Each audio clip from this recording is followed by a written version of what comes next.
Québec investit 6 488 000 $ pour améliorer le traitement des eaux usées à la ville de Granby. Concrètement, c'est un nouveau bâtiment qui sera construit ici à la station d'épuration du boulevard industriel. C'est un bâtiment qui va s'assurer de faire une désinfection des eaux usées avec de l'ultraviolet, donc avec la lumière, donc pour s'assurer que toutes les petites microbactéries qui n'auront peut-être pas été tout ôtées avec tout ce qu'on a déjà en amont puissent être complètement éliminées avant d'aller dans la rivière Yamaska-Nord.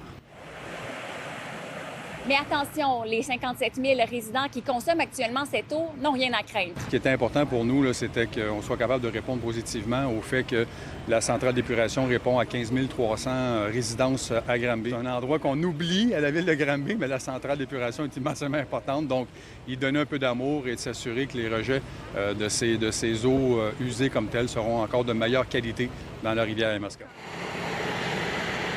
Ce chantier apporte son lot de complexité. Voici pourquoi. C'est parce qu'on est très près de bassins d'aération.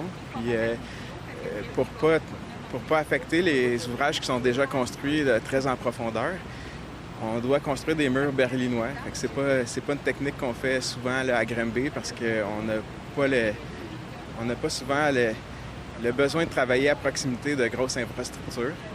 Puis qu'est-ce qui est complexe aussi, c'est le fait qu'il y a plus de travaux souterrains que sur le dessus. Fait qu'il y a beaucoup de travaux en bétonnage puis en sous-œuvre. L'eau à Granby, là, ça va bien. On a une bonne qualité de l'eau générale.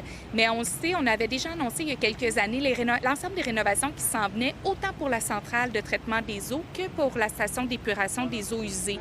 Donc, c'est 130 millions sur 10 ans qui est investi pour s'assurer de rénover et justement qu'on continue d'avoir une eau de bonne qualité et qu'on respecte les normes environnementales.